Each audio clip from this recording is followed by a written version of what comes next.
ગીર સોમનાથ જિલ્લાની સંવેદનશીલ ગણાતી નગરપાલિકા એટલે કોડીનાર નગરપાલિકા. કોડીનાર પાલિકા આમ તો છેલ્લા 30 વર્ષથી ભાજપના હાથમાં હતી, પરંતુ છેલ્લા 2.5 વર્ષથી કોડીનાર નગરપાલિકામાં વહીવટદારનું શાસન હતું. ત્યારબાદ કોડીનાર નગરપાલિકાની સામાન્ય ચૂંટણી યોજાઈ કે જે ચૂંટણી દરમિયાન અનેક વિવાદો સામે આવ્યા હતા. જો કે આ ચૂંટણીમાં ભાજપે કેટલીક બેઠકો બિનહરીફ કરી અને પાલિકાની તમામ 28 બેઠકો કબજે કરી ભગવો લહેરાયો હતો. છેલ્લા 3 દાયકાથી આ પાલિકા પર ભાજપનું શાસન છે અને આજે ફરી એકવાર કોડીનાર નગરપાલિકાના પ્રમુખ ઉપપ્રમુખની ચૂંટણી ઉના ડેપ્યુટી કલેક્ટરના અધ્યક્ષ સ્થાને યોજાઈ હતી, જેમાં પાલિકાના પ્રમુખ તરીકે આબિદાબેન નકવી અને ઉપપ્રમુખ તરીકે શિવાભાઈ સોલંકીનું મેન્ડેટ રજૂ થયું હતું. અન્ય કોઈ ફોર્મ ન ભરાતા આ બંને ઉમેદવારો બિનહરીફ પ્રમુખ ઉપપ્રમુખ તરીકે જાહેર થયા હતા. કોડીનાર નગરપાલિકાની પ્રમુખની ચૂંટણી અન્વયે પ્રમુખ અને ઉપપ્રમુખ માટે એક ફોર્મ રજૂ થતા પ્રમુખશ્રી તરીકે આબિદા ખાતુન એહસાન હૈદર નકવી અને ઉપપ્રમુખશ્રી તરીકે પ્રતાપભાઈ હમીરભાઈ સોલંકીને બિનહરીફ ચૂંટાયેલા જાહેર કરેલ છે. 28 સદસ્યો હાજર હતા. નહીં, એક ફોર્મ જ રજૂ થયેલ હતું, એટલે એક ફોર્મ રજૂ થયેલ બંને પ્રતિનિધિઓને ચૂંટાયેલા જાહેર કર્યા.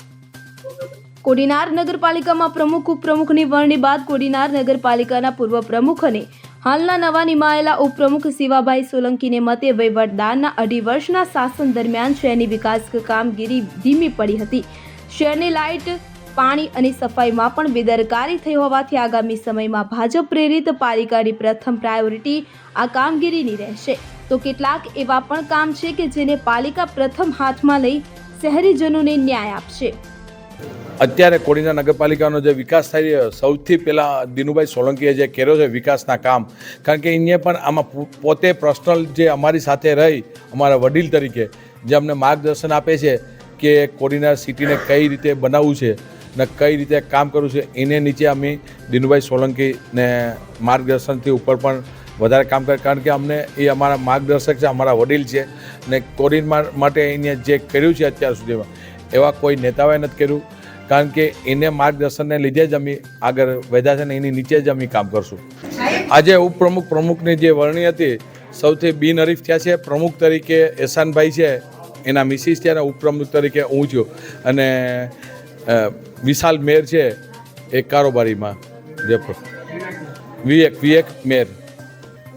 શહેરમાં વિકાસના કામ એક પહેલાં રોડના છે, સફાઈ અને લાઇટના અને પાણી, એ જે 4 વસ્તુ છે એના ઉપર અમે ફોકસ કરવાના છે. અને સૌથી વધારે જે લોકોને હેરાન ન થાય ને ઘરે ઘરે જઈ બધાય સભ્ય અને પ્રમુખ ઉપપ્રમુખ બંને થઈ અને બધાને ઘરે એ પ્રશ્નોનો સોલ્વ કરશું.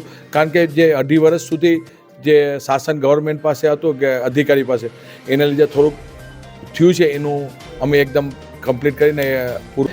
એવા તો ઘણા કામ છે, કારણ કે રોડ હતા, પછી 1-2 બગીચા હતા અમારા, અને જે હમણાં એક નવું અમારા રિવરફ્રન્ટ કે એના કારણે એ લોકોએ ધ્યાન નથી, એના લીધે થોડું બગડ્યું છે. એટલે પહેલાં એના ઉપર અમે ફોકસ કરવાના છે, કે કારણ કે સૌથી વધારે એ જરૂરિયાત વસ્તુ છે. દીપક જોશી સાથે CN24 ન્યૂઝ, ગીર સોમનાથ. હવે જુઓ દેશ દુનિયાની તમામ ખબરો તમારી આંગળીના ટેરવે. ઉઠાવો મોબાઈલ અને Google Play Store પરથી ડાઉનલોડ કરો અમારી CN24 ન્યૂઝ મોબાઈલ એપ.